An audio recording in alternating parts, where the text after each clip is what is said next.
guys, Brian Hilliard here, author of the best-selling book Networking Like a Pro and creator of the popular program How to Start Getting 3 or More Paid Speaking Engagements a Year. Now, I am fired up here today because we are going to talk about something that has come up a ton. It's something that people have asked me about on multiple occasions on social and stuff like that. And it's something that you, if you're thinking about doing paid speaking engagements, might be a challenge or a roadblock as well. And quite simply, it is, how do I turn my story into a paid speaking engagement? Because I've got people who say to me, they're like, listen, Brian, I feel like I have a story. I feel like it's inspiring and motivational. I feel like people, would get some good stuff out of it, but I'm not really sure how to turn that into a paid speaking gig. And I have to tell you, one of the biggest things about getting paid to speak was, for me at least, the revelation that it is not as hard to get paid speaking engagements as certainly I thought and other people that I talk to. There's this idea that I'm going to go get a paid speaking engagement. If I'm not, in this select group of people, if I'm not on the list, like some type of LA nightclub or something where they go in and like, hold on, are you on this? And if you are, they open up the ropes. But if they're not, then, you gotta turn around. It's not like that. It is totally not like that. Meeting planners, conference organizers, people that I, hire me to bring in and to come speak, they are constantly looking for new people to come in, because if you have, let's say, 5 slots that year, maybe a couple of keynote speakers and like a break, some breakout sessions, let's say 6 slots, your audience, if you're a meeting planner, the audience is expecting you to bring in new people every year. Otherwise, they don't think you're doing your job.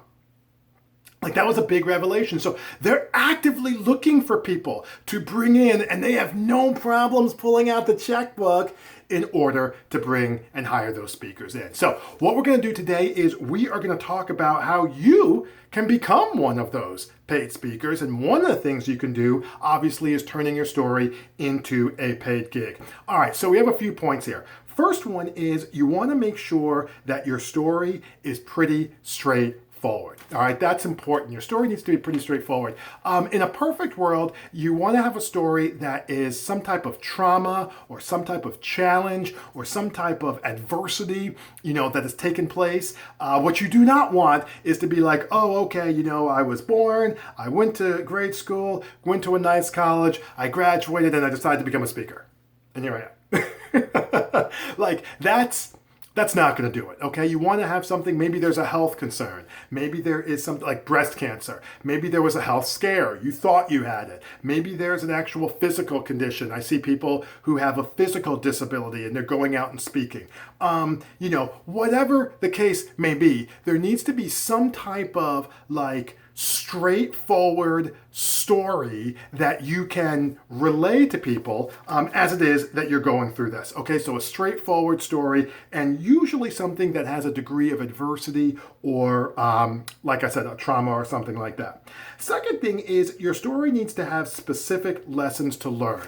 Now, one of the things that I say, so my dad is not a speaker, but he actually did get and has cancer. It's in remission right now. And if he were to be a speaker, what I'd recommend he say is, listen, I was in my corporate job. I was doing, my thing. He's like a marketing and branding person. I was in my corporate job. I was doing my thing.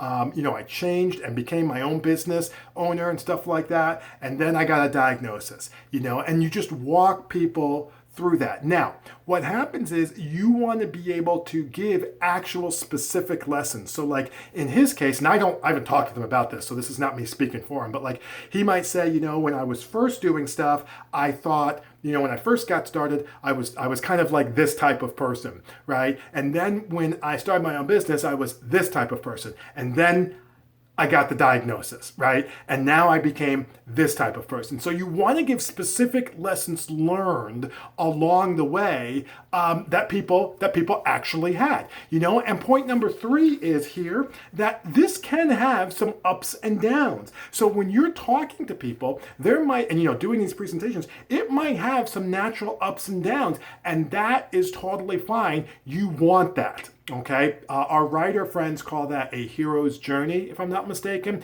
So you want there to be ups and downs in your presentation. And then last but not least, you want to be able to apply those lessons to the listening audience. So you want to be able to say, all right, listen, I went through, back to my dad, I went through this experience, I had this trauma, I'm still living through it and working through it today, but here is what this means for you, here is how this can motivate you, here is how this can move you forward, here is some different thoughts that you haven't had. Essentially what you're doing when you're doing a presentation like this in your story, you're hoping to give them a different perspective. I mean, that's what you're trying to do. You're trying to give these people a different perspective on, their lives as a result of your experience. That's what you're trying to do, okay? And in this fourth step, that's where you want to be able to bring that home. You want to be able to talk about, like I said, here's the lessons that I learned, here's the lessons as it applies to you, and you go from there. All right, so 4 steps turning your story into a paid gig. First of all, make it pretty straightforward. Secondly, your story needs to have specific lessons to it. Third, there's going to be some ups and downs. Our writer friends call that a hero's journey. And then fourth, you want to be able to apply those lessons directly to your listening audience. All right, so there you have it. And, listen, hopefully that makes sense. And hopefully that's something that you can see yourself doing. But in the meantime, my name is Brian Hilliard saying so long, take care, and thanks so much for your time.